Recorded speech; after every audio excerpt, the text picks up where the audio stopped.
The Lakers beat Utah by 16. Anthony Davis had 37 points and 15 rebounds. Rui Hachimura dropped 36. LeBron did not play. He rested his sore left ankle. Third straight win for the Lakers. They're 4 games over 500 for the first time since December 15th. The Clippers had to finish last night's game in Golden State without Coach Ty Lue. He was ejected with 9 minutes left in the fourth quarter. The Clippers hung on to win by 5. 26 points and 7 assists for James Harden. Paul George had 24. The Clippers go into the All-Star break with the third best record in the Western Conference. They're a game and a half behind Minnesota for the top spot. Tiger Woods is back on the course today for the first time in 10 months. He's in town to compete in the Genesis Invitational at the Riviera Country Club in Pacific Palisades. No debates, no speculation, just the info you need. That's your KBLA Sports Minute. I'm Ray Richardson. More news, opinions, and conversation when we come forward on KBLA Talk 1580. Climate is king. At KBLA Talk 1580, we believe that caring for the community means caring about the climate. You might have heard that we announced a pretty bold 12-month, $2 million campaign to do 4 things.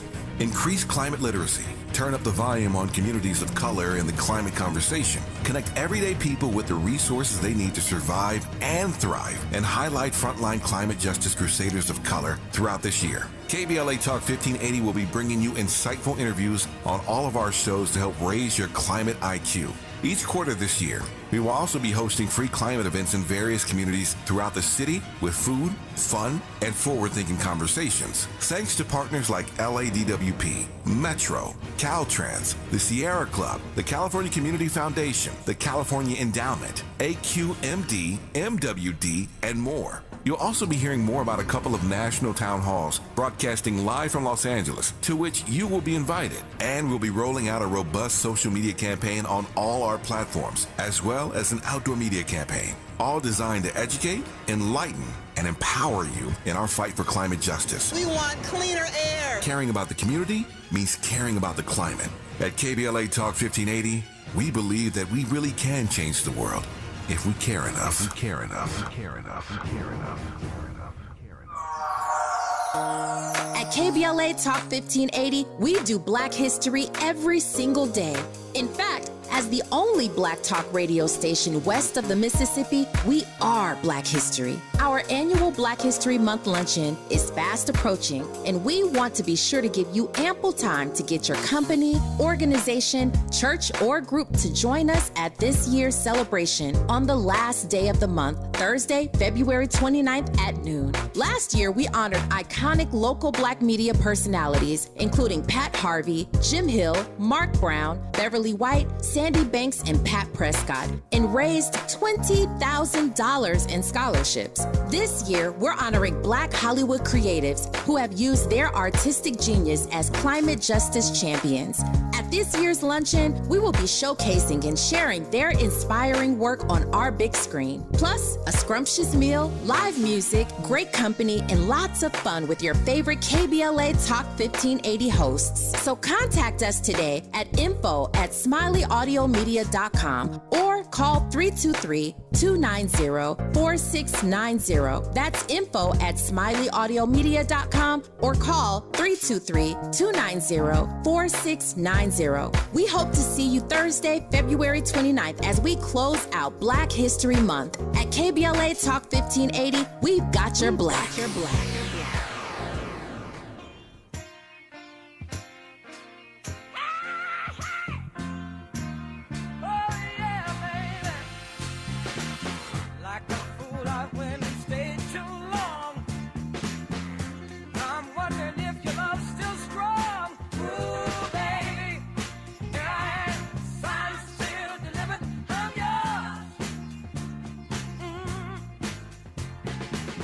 KBLA Talk 1580. Yep, time to get it in. Sign, seal, deliver that ballot. That's what we're talking about.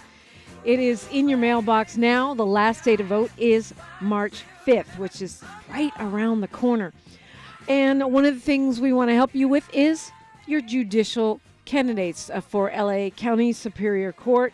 We are blessed this morning to have one such candidate who is running for seat number 137. Born and raised in Altadena, Pasadena area, went to elementary, middle, and high school there. And she worked as a paralegal for Fulbright, Jaworski, Brobeck, Flager, and Harrison. She worked as in-house counsel for 21st Century Insurance. She's worked as a legal research attorney for the San Bernardino County's DA's appellate division, and actually was in the County Counsel, LA County Counsel's office as a paralegal. Then went back to the County Counsel's office, practicing dependency law, which is an area of law that deals with child abuse and neglect. She also assists the appeals division in preparing dependency case appeals. Tracey Blount, welcome. Thank you. Thank you so much. I'm sorry I couldn't get there. There's a huge nightmare accident on the 10. Oh, wow. Yeah, I'm sorry to hear that, LA Life. You're an attorney, I should have also said, with more than 20 years of experience. Why the bench? Well, because I've spent my career in service, as you've described. I've been a government attorney and public servant for my entire career, and I want to serve as a judge, at the next level. This is another level of service, and it's an important, critical level of service to the community, and that's where I need to be. That's where I want to be. How would you describe yourself? We don't call ourselves, when judicial candidates don't affiliate with parties, but how would you describe yourself, your outlook, your philosophy as a potential judge? I would say my philosophy is fairness and equity to everyone that comes into the courtroom, and respect. And I was fortunate enough to have judges, hearing officers who were just that. They were respectful to everyone that came into their courtroom. They treated everyone with, decency and fairness. Even if you didn't get the outcome you wanted, you still weren't treated badly. And that's the way it should be. I mean, yeah, in an ideal world, all of our judges would have that philosophy of being fair. Yeah, that's right. But how do you get there on a playing field that's not always level? I think it just, it's about the human being that you are, honestly. And a lot of this process, is showing the people who you are and what type of person you are. And your career should speak for that. It should speak to that. So, I mean, it's up to the people to decide, and all you can do is let them know, hey, this is who I am. This is the type of career I've had. This is how I've spent my career. And, let them make the choice. But I know the person I am. And there's a vetting process that goes on in all of this. The LA County Bar vets you, the LA Times vets you. Everyone is vetting you, not just by what you say, but by what other people say about you. So when they put out an endorsement, they're saying, hey, we've spoken to people that know this candidate. And that's why we are supporting this candidate. And you did get the endorsement of the Los Angeles Times. One of the things they talk about is, in your work, that you work with a dependency court, and judges there make decisions about whether to take children out of homes because they're in danger, they're being neglected, or something along those lines. How would that work inform your way of presiding? That's one of the hardest courts to work in for obvious reasons, because you're dealing with child safety. And the judges there, like I said, the judges that I appeared before were, some of the best. I mean, it's hard work, and it's a closed courthouse because of the nature of the work. It's about kids, so everything's confidential. So the judges are the ones making the decisions. There's no jury, and the public can't come in to these proceedings. And it's heavy work for a judge. It's a lot of work, and they do hard work. They do great work. Like I said, I can't say it enough. The judges I had were excellent decision makers, they were fair, to the people that came before them. And it was about keeping the child safe. So that's the work that they do in there. As I guess a native Southern Californian, Altadena, Pasadena, still LA, is still, Yes. even though we don't think of it that way. What do you know about what is needed here in our justice system that someone who's not from here might not know? I think that in this county, it's a huge county. I mean, it's LA, millions of people. There needs to be, from what I've heard of friends of mine that work in different courthouses, maybe a balance, and equity, so that when you go to a certain area, you should get the same treatment. If you go, let's just say hypothetically, downtown, and you go to, Antelope Valley Court, I'm just speaking off the top. Right, for example. Right. Yeah, for example, you should get the same decision out of wherever you go, whatever courthouse you're in. Now, that, of course, means that you have to have fair-minded judges who are all, on the same page, and we're talking about people, so the likelihood of that happening might not be, always the best, but that's what it should be. And I know I'm speaking very idealistically, but I mean, that's what it should be, because when a judge steps on the bench, they're supposed to be fair, they're supposed to be equitable, and that's how it should be. So, in a county this size, we can only strive, and we definitely do, I believe, strive for that, and it takes training, it takes education for everybody, judges included. Equity, fairness, all of that you have to be trained. Let's talk a little bit about your endorsements. You have a number of interesting ones, actually. I find Metropolitan News, which does track a lot of these judicial contests, doesn't always agree with some of the other folks that have endorsed you. So I guess that speaks to kind of what you were talking about having a range of supporters. So talk to me about some of the endorsements you have. Well, as we stated, I have the Metro, and they were very, very nice and sat down with me and we talked. I have the LA Times, which is very important and a big deal, and I'm grateful for that. And the LA County Democratic Party. I have the West Hollywood, Beverly Hills Democratic Club. The Citizens for Accountable Leadership, which is very important. And let me think. Gosh, I have a list. Well, LawPAC, I mean, the Los Angeles African American yes, Women's. LawPAC. I just got that. Yeah, congrats. Yes, I just got that. Thank you. So, lots of support from the community, which I'm so grateful for. I can't even tell you. And I'm still in the process. Well, thank you so much for checking in with us today. Give us your, elevator pitch why we should vote for Tracey Blount for judge.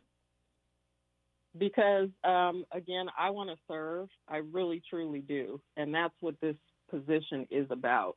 It's about service to the community. It's not about elevating myself. It's about doing what I've already been doing in a different position. And I was raised in a household, in a family where we serve, where we give. And, that's where my heart, that's where my heart is. And that's what I want to do for the community. And tell us how to find out more about you. My website is TraceyBlountForJudge.com. And that has an email address, a way to contact me if you want to, ask questions or get in touch with me. I'm happy to talk to whoever wants to know more about me and what I stand for.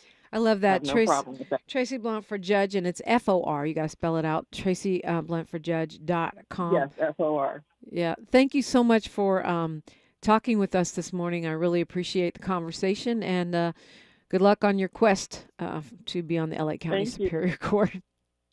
Okay. Thank you so much for having me. I appreciate it. Sorry again, I couldn't get there. Oh, no worries. Traffic is trafficking. We are going to continue our conversation. In fact, if you want to call me, now's a great time. You've heard from some folks. We're going to be hearing from some more, including Christopher Darden, who will be on later in the show. But we've got Superior Court judge candidates today. That's what we're doing. And I'd love to talk to you as well. It's KBLA Talk 1580. She's reclaiming her time on KBLA Talk 1580. More First Things First with Dominic DePrima when we come forward. When you use Bounce dryer sheets and your clothes look amazing, it's the sheet. Less static in your life? Yeah, it's the sheet. Smelling fresher than ever? It's the sheet. Oh, so soft fabric? Ooh la la. It's the sheet. Less wrinkles on your clothes? You know it's the sheet. Bounce dryer sheets. More freshness, more softness. Less static, less wrinkles. It's the sheet. Some people just know the best places to eat around town. Those are the people who know to choose Allstate. They know exactly where to go to get exactly what you're wanting. They know where to find the spiciest hot pot, the gooeyest brownies, and the tenderest, most flavorful portobello steak. Those people also know that safe drivers save 40% with Allstate. Saving 40% is based on the national average premium savings for all state auto customers with a clean driving record versus those without. Savings vary by state and vary based on how you buy, subject to terms, conditions, and availability. Allstate Fire and Casualty Insurance Company and affiliates, Northbrook, Illinois. If you're looking for the most epic place on earth, let's start at the base of a massive waterfall. Then trek through the thick jungle. Then climb to the peak of a snowy mountaintop. Then once you get there, keep going. Because with intelligent 4x4 and 7 drive modes and a Nissan Pathfinder, the search is the real adventure. Available feature. Intelligent 4x4 cannot prevent collisions or provide enhanced traction in all conditions. Always monitor traffic and weather conditions. When you use Bounce dryer sheets and your clothes look amazing, it's the sheet. Less static in your life? Yeah, it's the sheet. Smelling fresher than ever? It's the sheet. Oh, so soft fabric? Ooh la la. It's the sheet. Less wrinkles on your clothes? You know it's the sheet. Bounce dryer sheets. More freshness, more softness. Less static, less wrinkles. It's the sheet. She's so smooth. So I'm interrupting my own shower to remind you to treat your skin like the queen she is with Olay Hyaluronic Body Wash. Packed with Olay's highest level of vitamin B3 complex. It's so moisturizing that it will give you visibly smoother, head-turning skin in just 14 days. People wondering, how'd she get so smooth? Olay Hyaluronic Body Wash. Also, try Olay Hyaluronic Body Lotion. The conversation continues right now with Dominic DePrima on First Things First. And love to talk with you, 800-920-1580, 800-920-1580. So when we were talking with Fatima Iqbal Zubair, we went through a couple things quickly that we could talk a little bit more in depth about. The Proposition 1 conversation. Proposition 1 is going to be, it's a statewide proposal, and it's going to be one of the things you're going to, well, you probably already are seeing ads, but you'll be seeing even more. This is Governor Newsom's way of changing or tweaking how we spend our money that is focused on mental health services. How it's actually called the Mental Health Services Act. That was the initial law, and now the governor wants to tweak it. He wants to tweak it to change the way we spend those dollars, to restrict how counties can spend that money, and force them to spend at least 30% for housing, at least 35% for full service partnerships, and 35% for behavioral health. And so people that are for this are saying yes, because it'll allow people who have substance abuse problems, like addicts and stuff, especially those who are unhoused, to be treated under mental health funding, right? That, in other words, addiction services would be considered part of mental health. It'd be easier to get people into treatment and stuff like that. This is being touted as one of the big, things that would be helpful. People like you heard Chair Iqbal Zubair, chair of the Progressive Caucus, saying, and we're hearing this from some advocacy organizations, that it puts too many rules into place about how people can spend the money, whether it's for housing or health services, and it doesn't give people enough flexibility. It doesn't give counties enough flexibility on how to spend their money. There's also concern, as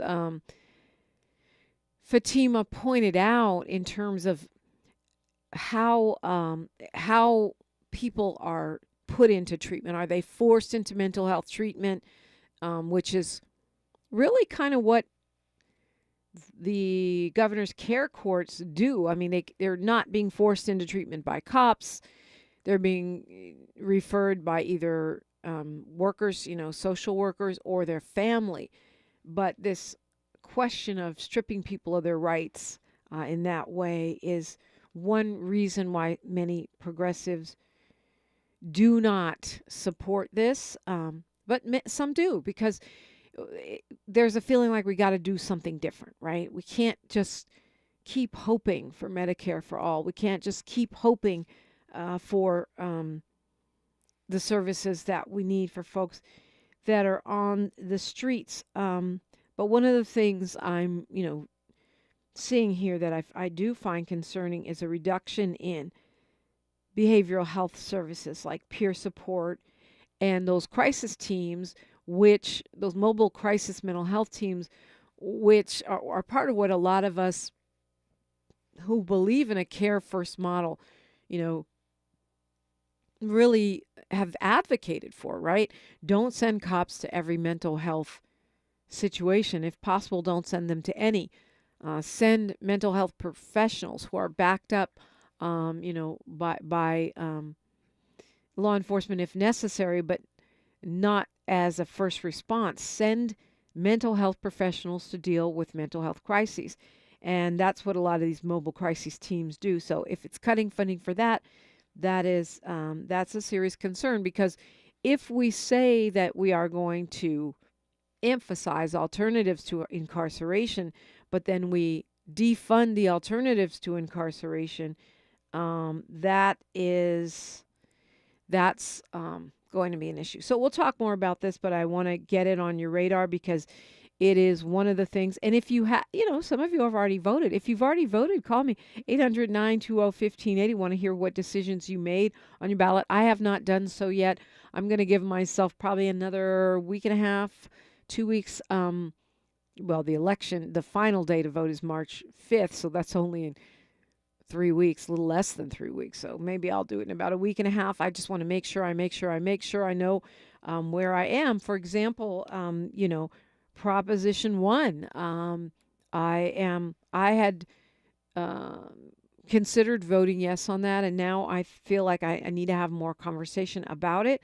I do feel like we have to do something different, because when it comes to mental health and the unhoused in California, if we always do what we've always done, then we'll always get what we've always got. But that said, I think Fatima makes a fair point. You don't want to put in place solutions that are so flawed that they create all kinds of other unintended consequences and challenges. Measure HLA is a City of Los Angeles initiative. I don't think you're supposed to call them initiatives, but you know what I'm saying. It's something we're voting on just for the city. It's not a state, it's not a county, but it's meant to deal with the fact that people are dying in these streets, and we're not talking about gun violence, we're not talking about houselessness, we're talking about walking down the street. People drive way too fast. I'm sorry. I, go to work in Leimert Park here in Los Angeles, the Africa Town, as it's affectionately known, the cultural hub here of Black Los Angeles, and people drive so fast. I mean, just on Leimert Boulevard or down Vernon, is everybody late for work? And this is, the pedestrian deaths are up 10% in 2023. I've talked about it. It seems like a silly thing to talk about it at first glance. But when you start to see that collisions are just killing people, we got to do something here, right? The leading cause of death for children in Los Angeles is traffic collisions. wait, what? Yeah, totally preventable. Totally preventable. And I get it because I'm an impatient driver and I say terrible things in the car that I don't want my grandma to hear me saying, and I am always in a hurry too. But we can't be killers on the road, and we have to take measures to make it safer. Stuff like, and one of the things I liked about HLA is that, which I am going to vote yes on, is that they find that they're going to prioritize those intersections and traffic hotspots that are more deadly and put in safety measures there. And that's just logical, right? Why, if you're going to spend money to upgrade these 2,500 miles of streets, why not start with the problem areas where we know people are getting killed by hit and runs and in traffic accidents? We see it. Bicycle deaths up 41% since 2021, riding a bike and dying. So it's part of this mobility plan that we've been talking about, to resurface streets, but also to make them safer. Safe places to ride your bike, cutting down on some of these little residential streets that people use as shortcuts, where they're driving like they're on the freeway while they're on their way to the freeway. But also, I think one of the things that looks better than the traffic diet here is the idea that traffic flow is going to be prioritized, meaning not just is it safe, let me add a big bike lane and squeeze the regular traffic. They are starting to talk about, making some lanes more narrow because we tend to drive not as fast when the street is more narrow. But also, different kinds of lighting and curbs and things that make pedestrians safer, but also keeping in mind the traffic flow, not just everything for bikes and pedestrians. And too bad if you got an extra 2 hours on your commute every morning, because no one's going to tolerate that. In fact, they're going to start driving faster, and faster as we get later and later with fewer lanes. So it looks like, from what I can see so far, that they've solved some of the problems with the traffic diet here, and the focus is on safety. And if, implementing this, putting this stuff in place actually saves lives, then yeah, why wouldn't we vote yes on HLA? We're talking about the leading cause of death for children in LA. To me, that's definitely a yes on HLA. I'm Dominique DePrimo. We've got news, traffic, and sports, and then more candidates for LA County Superior Court Judge. That's next on KBLA Talk 1580. KBLA Talk 1580 is an intervention. When we come forward, includes you. KBLA Talk 1580, turning pain into power. I'm Mike Moore. Here's the latest from the Black Information Network.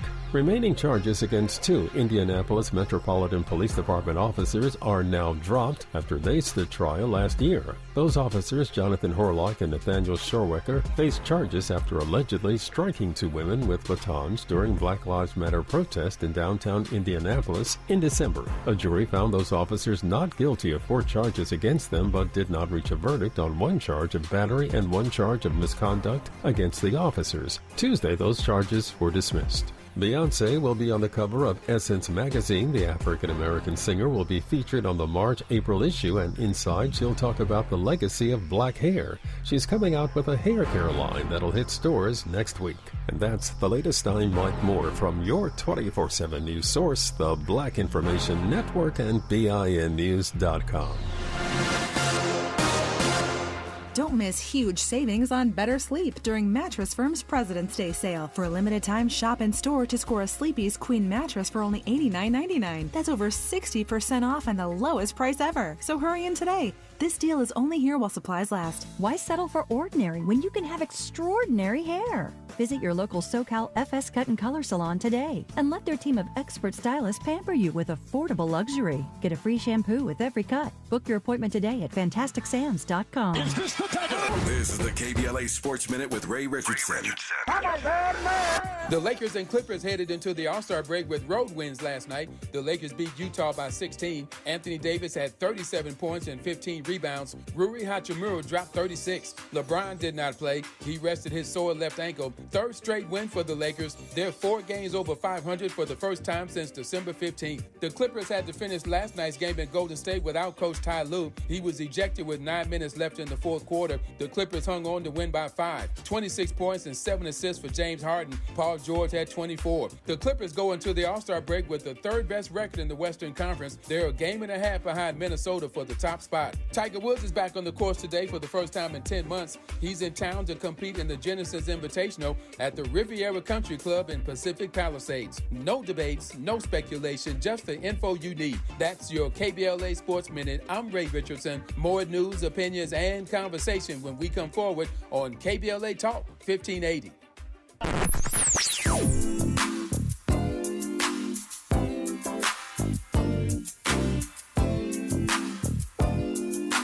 This is KBLA Talk 1580. Talk radio. That's music to your ears.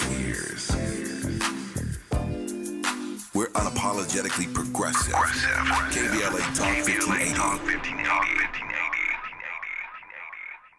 What's up, LA? This is John McKinney, your next district attorney. Voting is underway, and public safety is the top issue on the ballot. As a deputy district attorney for over 25 years, I know Los Angeles, and I know how to keep this community safe. And as an African American who lives and works in this community, I know the unique challenges we face. My promise to you is to ensure accountability, protect victims' rights, and give the underserved a voice. I'm John McKinney, and I ask for your vote for LA County District Attorney.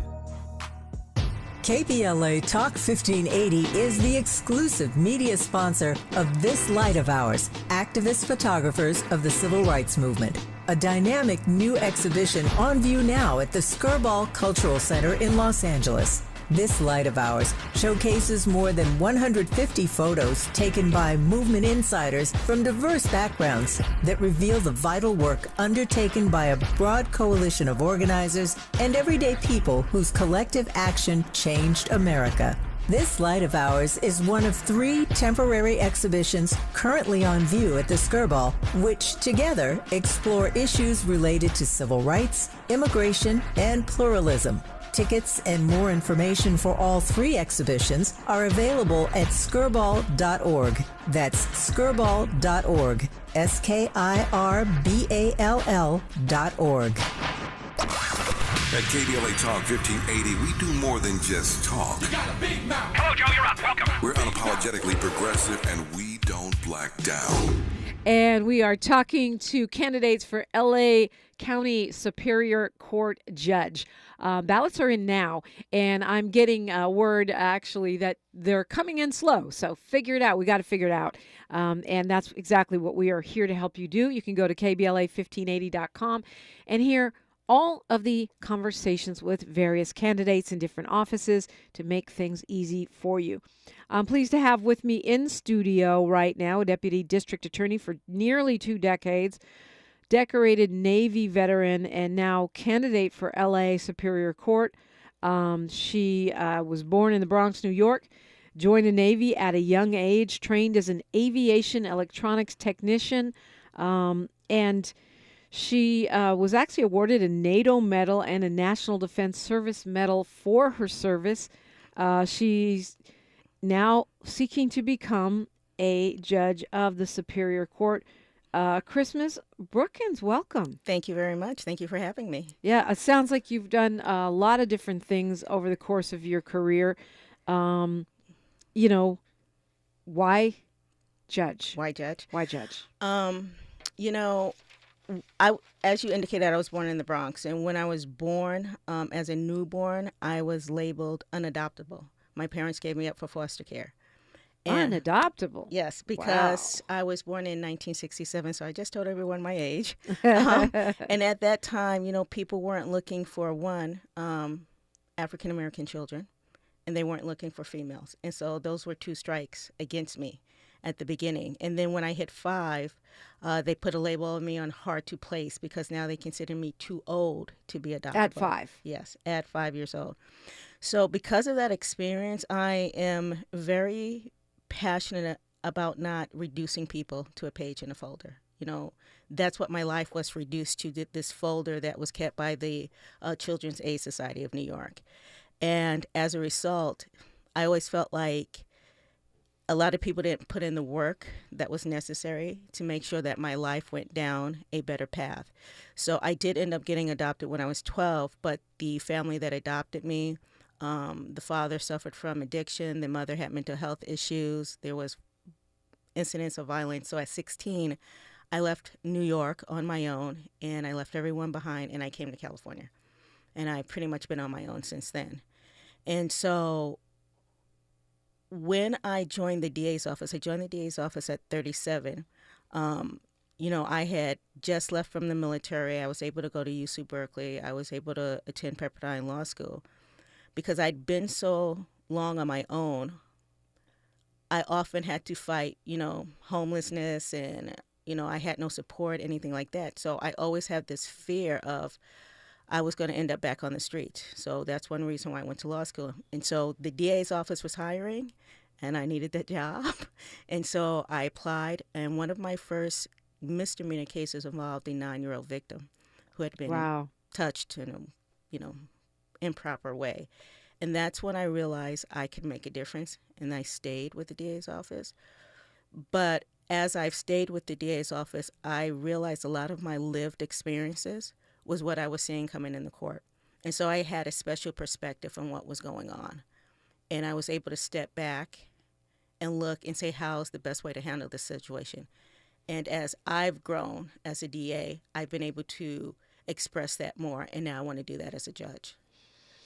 Yeah, I mean, that must have been at times tough in the DA's office because, you know, if you've been there for some years. Yes. You know, taking into consideration the circumstances of the person is not always the top priority for prosecutors. That is true. And and to be honest, sometimes the interest of the prosecuting agency does not align with the interests of the victim, you know, and that's something also you have to take in consideration. And as I said, I wasn't one of those people who dreamed of, oh, I'm going to be a prosecutor one day. I fell into that job, and I fell in love because I saw the work that I was doing that was having a positive effect on people. And I wanted to continue to do that. But, yeah, it was rough. Also because I came from New York when I got here. When I got here, Steve Cooley was the DA at the time. He hired me. And this 3-strike law was a whole new concept to me. And now I am a calendar DA, and I handle resentencing as well. And so I'm getting cases back where somebody got 70 years for drugs. Why? How did this happen? You know, so watching how that process happened now as I'm evaluating them, and I'm going, no, you know, I'm not going to fight you. Let's get rid of this particular enhancement. This is not necessary. It is a weird concept, you know, so it's strange. But I mean, yeah, and we're seeing a whole evolution or, you know, I guess battle, right, around what we want to be about. Yes. In LA County. Yes. As far as justice, everything from bail schedules to, you know, the battle for the district attorney's office, your boss, yes. You know, to be the new DA.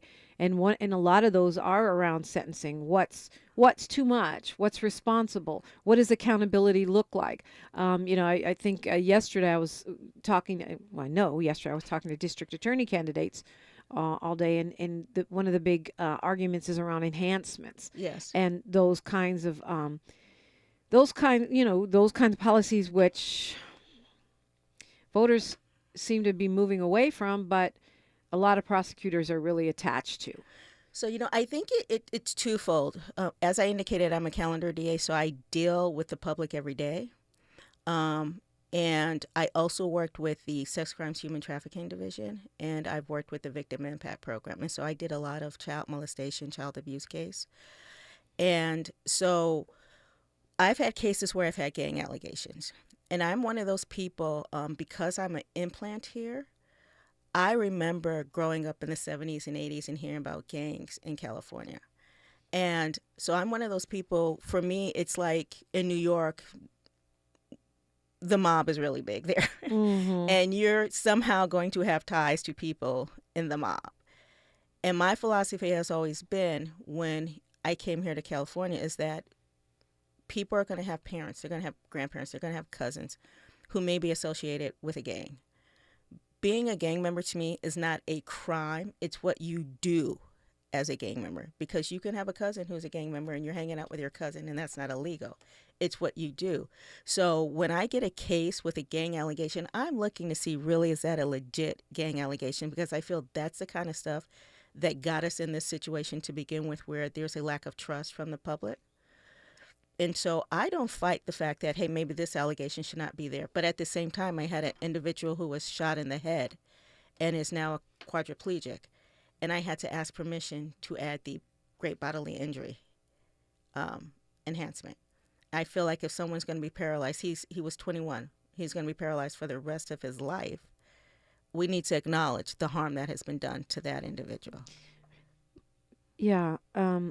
But I guess the question is, how do you can't do that without enhancements? Couldn't you do that as a creative prosecutor? And how do we address something that is, showing up as racially biased, even if it doesn't say it is on its surface? And certainly that's going to be an issue for anybody sitting on the bench, right? Yes. Gang enhancement, I mean, not just gang enhancements in general. Mm-hmm. The data shows racially biased, the impact, right? So do you keep it there and just hope people do the right thing, or do you get rid of it and say we have to find another way to get that accountability that you're talking about for the person who's been impacted for life in that way? I think it's a matter of both can be true. I'm an individual who believes in tangible changes I can see, changes I can touch. And I think that's part of growing up in the system like I did. I hear a lot of people say a lot of things, but until I see that change. But at the same time, I don't want people to get lost through the cracks. And when you're trying to change something, if you don't have something tangible in place, that's what happens to people. So in this particular instance, there was a attempted murder charge. It was a gang enhancement, and it was a we had to ask for the great bodily injury. We also have to ask for the gun. I didn't ask for the gun. I didn't think the gang enhancement was relevant. I didn't think it was a gang cane. More of First Things First with Dominique DePrima when we come to happen. Sorry about that. That's okay. It's time to represent your community in the 2024 presidential primary election. When you vote, you get to decide what is best for you, your neighborhood, and your family. Use your power. Make a plan to vote today. Visit plan.lavote.gov. That's plan.lavote.gov to get everything you need to vote in the March 5th presidential primary election. Brought to you by the Los Angeles County Registrar. Your ancestors' favorite radio station, and your favorite morning show host. Let's get back to Dominique DePrima right now. Right now, we're talking, sorry about that little glitch. It happens. We're talking with Christmas Brookens. She is with the LA County District Attorney's Office, but wants to become a judge. And I'm looking at your endorsements here. You've got a lot of judges. Some of these folks are folks I talk to. Many of them are prosecutors. And it seems like there's a trend with more folks that are defense attorneys, different groups that we don't traditionally see attorneys, civil rights attorneys in private practice moving toward the bench. How do you feel about that? Maybe I don't understand the question in particular. Well, I'm just looking at all these judges. Melissa Lyons has endorsed you. Daniel Lowenthal from Fernanda Barreto. A lot of these folks are prosecutors. Yes. And that's traditionally who sits on the bench. How do you feel about that? Is that the right thing?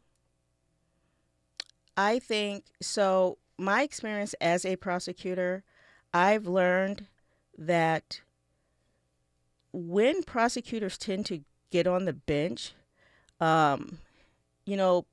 people are always concerned about, I don't want to show a particular bias one way or the other. So exactly. prosecutors tend to go more of the, I need to be more considerate of your rights and making sure those rights are protected, because I don't want people to think I'm a prosecutor on the bench.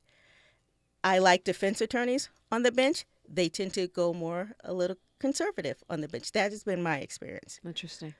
Because you're always afraid that people are going to perceive what you were before is what you are on the bench. And I tell people, you need to come in and watch people who used to be defense attorneys who get on the bench, people who used to be prosecutors to get on the bench. Now, at the end of the day, I believe who you are is going to show itself on the bench, no matter what. So if you're a power-hungry type of person, it's going to show itself on the bench. If you have no appreciation or understanding for the rule of law, it's going to show itself on the bench. You cannot hide who you are. So as far as your question, I think you need to have people who have that experience. That includes prosecutors, that includes defense attorneys. But I think one of the things you are addressing also is civil attorneys, people who have worked in civil practice. I think they need to be there as well. Just as I think as a prosecutor or a defense attorney, if you're seeking to be on the bench, we should have experience going into civil court. You need a well-rounded judge, right? That's what ultimately you need. And so I have no problems, no qualms if you want to send me to dependency, family law, because I think that's what makes you a well-rounded judge, and you get to see really how everything is affected. As I indicated, as someone who grew up in the system, my life was determined by a judge in dependency court as a foster youth. She set my life on a trajectory. I didn't commit a crime. I wasn't in a criminal court. I didn't see a prosecutor. I didn't see a defense attorney. It was a dependency judge and a social worker. And so the importance that a judge has, no matter where they sit, cannot be underestimated. So, yes, I think you need prosecutors there. I think you need defense attorneys there. I think you need people who have dealt in the civil arena, because even though we label it criminal law, some things have a lot of civil aspects. And even as prosecutors and defense attorneys, we're like, I don't know. What should we do? How can we handle this? And the law is always evolving, so you should always be evolving. Give us your 1 minute pitch, your vote for Christmas Brookens for judge. Okay, so my philosophy is, William Glasser once wrote, the ultimate use of power is to empower other individuals. And let's be honest, when it comes to the judicial system, one of the peoples that have the ultimate use of power is a judge. And every day that a judge is in there, that is what a judge should seek to be doing, is empowering individuals. It is not just the individuals who are accused of a crime, but individuals who are harmed by crimes, and individuals who observe the harm and come into your court, or who come into court for something simply as, hey, I have a traffic ticket. Because everything that happens in a courtroom affects individuals' life drastically. It may seem something minor to you, but it's something that has a profound effect on that individual. We are dealing with people who most of the time are at the highest high or lowest low of their emotional state, and we're asking them to make life-changing decisions. And my goal is always to seek to empower, to see the big picture and how it affects everyone, and that's why I want to run. Tell us how to find out more about you. I have a website. You can find me at www.christmasforjudge, real simple, .com. Christmas for Judge, and it's FOR. Yes. And Christmas is spelled like the way. Just like the holiday. Just like the holiday, Yes. Absolutely. And I'm also on Facebook at Christmas for Judge and at Instagram for Christmas for Judge. All right, consistency. Well, Christmas Brookens, it's a pleasure to meet you. Thank you. It's nice to meet you too. Yes, indeed. We're getting ready. If you missed that entire conversation, it will be up on our website. It's already on YouTube right now, KBLA 1580 at youtube.com. I'm Dominique DePrima, and this is your election information station, KBLA Talk 1580. A safe place to go loud. A great place for progressive politics. KBLA Talk 1580. Substance use disorder and addiction is so isolating. And so, as a Black woman in recovery, hope must be loud. It grows louder when you ask for help, and you're vulnerable. It is the thread that lets you know that no matter what happens, you will be okay. When we learn the power of hope, recovery is possible. Find out how at startwithhope.com. Brought to you by the National Council for Mental Wellbeing, Shatterproof, and the Ad Council. KBLA Talk 1580. We've got a lot to talk about. KBLA reminds you that when we fight, we win, and we don't black down. LA Community Action Network, or LA CAN, was formed in 1999 when 25 residents of downtown LA came together and acknowledged the problems that existed in their community and made a commitment to do something about those problems, to stand together, organize, and become a force in the community that demands change. Civil rights and preventing the criminalization of poverty are their core projects. In addition, they take on women's rights, the human right to housing, and healthy food access. LA CAN also has projects focused on economic development, civic participation, voter engagement, and community media. While downtown LA remains their home base, with a particular emphasis on the Skid Row community, in 2007, they expanded their housing and healthy food access work into South Central Los Angeles. LA CAN believes that power for low-income people and people of color is achieved through a large, active, and well-informed member base that utilizes a multitude of methods to advance their messages and goals. If you'd like to join the Los Angeles Community Action Network and organize people to fight back against oppression, please visit cangress.org. That's cangress.org. This is a community call to action from KBLA Talk 1580. JP Morgan Chase is building on the investments in California and around the country to help close the racial wealth gap and build a more equitable future. As part of JP Morgan Chase commitment, they are taking action to help improve financial wealth and access to banking in the Black community, helping more people open low-cost checking and savings accounts, hosting community seminars with supporting Black-led institutions by building awareness about financial investments, hiring community managers, and opening community center branches like Crenshaw, Inglewood, and downtown LA. Visit today, jpmorganchase.com/racial equity. Again, jpmorganchase.com/racial equity. Get the tools to help reach your financial goals. Visit today, jpmorganchase.com/racial equity. Again, jpmorganchase.com/racial equity. If you love to travel, Capital One has a rewards credit card that's perfect for you. With Venture X, earn unlimited double miles on everything you buy and turn everyday purchases into extraordinary trips. Plus, receive premium travel benefits like access to over 1,300 airport lounges where you just check in and chill out. Open up a world of possibilities with Capital One. What's in your wallet? Terms apply. Lounge access is subject to change. See CapitalOne.com for details. We knew you'd stick around. This is LA's home for progressive talk radio. Be heard. Welcome back to KBLA Talk 1580.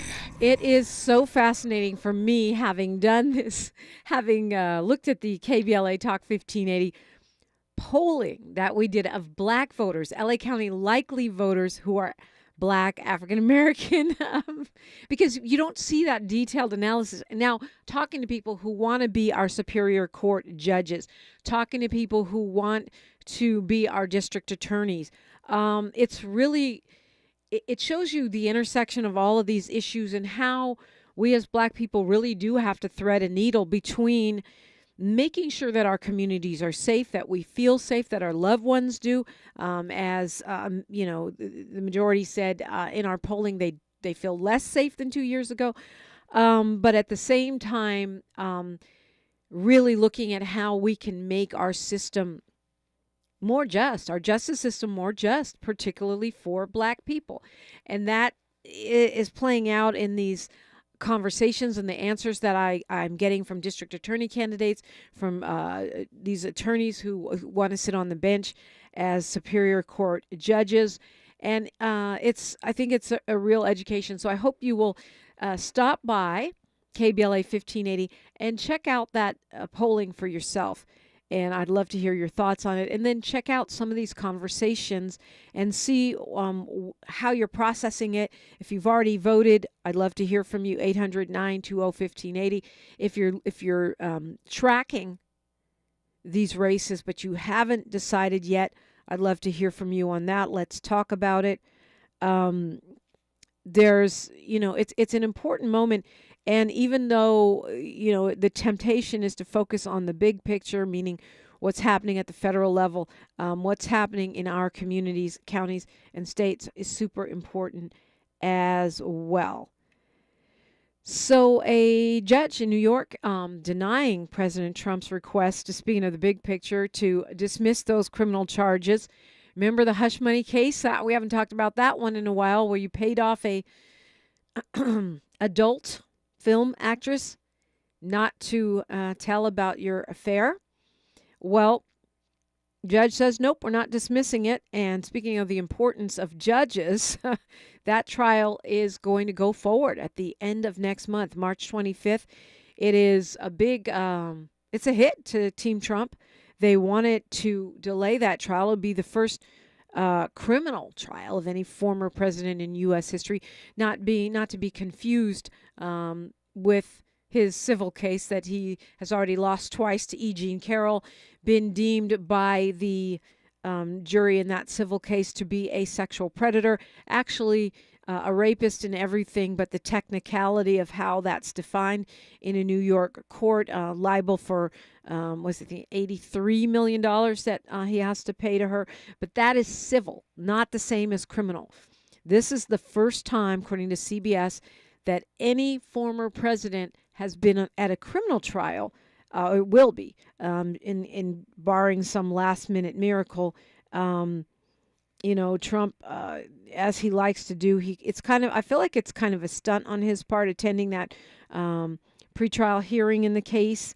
And a lot of folks thought this was a weaker case, but weak or not, the fact that it is moving forward as of right now is a huge deal, especially when you look at polling that shows that many Americans feel that if the former president is convicted, or they're even convinced that he committed a crime, they would change their vote and not support him.